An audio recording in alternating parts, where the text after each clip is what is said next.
পর আবার শামুকতলা রোড জংশনে আসলাম।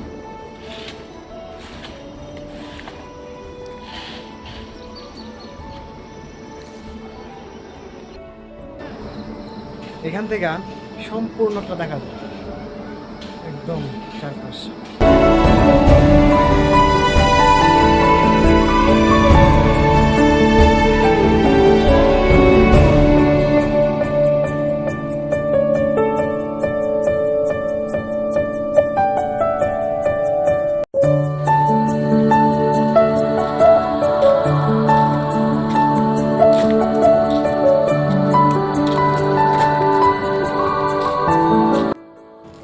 এই পাশটা আর কি নতুন বানাইতেছে আর কি, এখনো পুরোপুরি কমপ্লিট হয় নাই।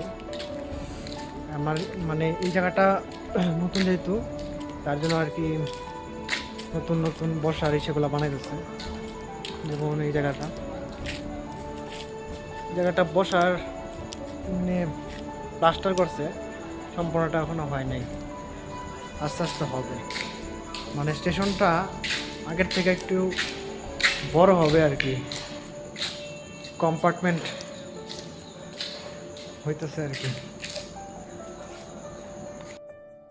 এই ট্রেনটা অনেকদিন ধরে পড়ে আছে এখানে, এখান থেকে যাওয়া আসা নাই, এখানেই এরকম ভাবেই আছে, খুব সুন্দর।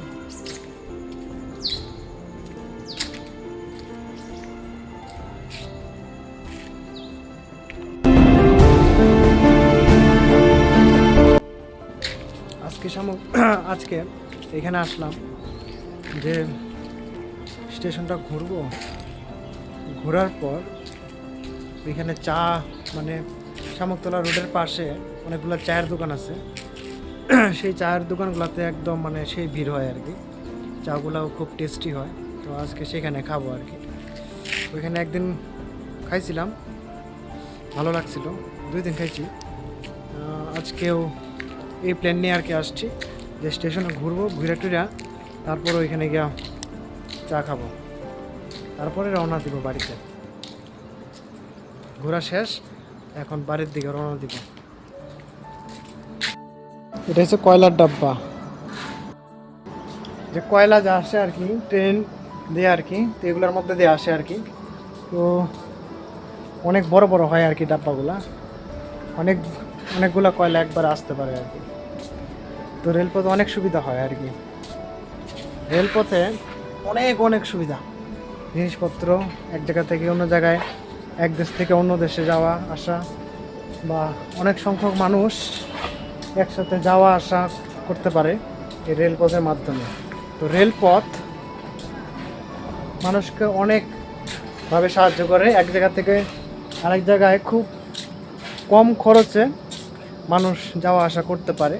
বা আমরা যে বিভিন্ন জায়গায় যাই, তো এই রেলপথের মাধ্যমে বা রেলপথ হওয়াতে কী হয়, খুব সুবিধা, খুব অল্প খরচে আমরা যে কোনো জায়গায় যাইতেছি যাইতে পারি। আর রেলপথটা যদি না থাকতো তাহলে আমাদের মোটা অঙ্কের টাকা দিয়ে যাইতে হইতো আর কি, বা আমরা তখন যাইতেও না পারতাম আর কি।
তাহলে দাও একটা দাও, তাহলে 10 টাকা। একটা দাও, একটা দাও।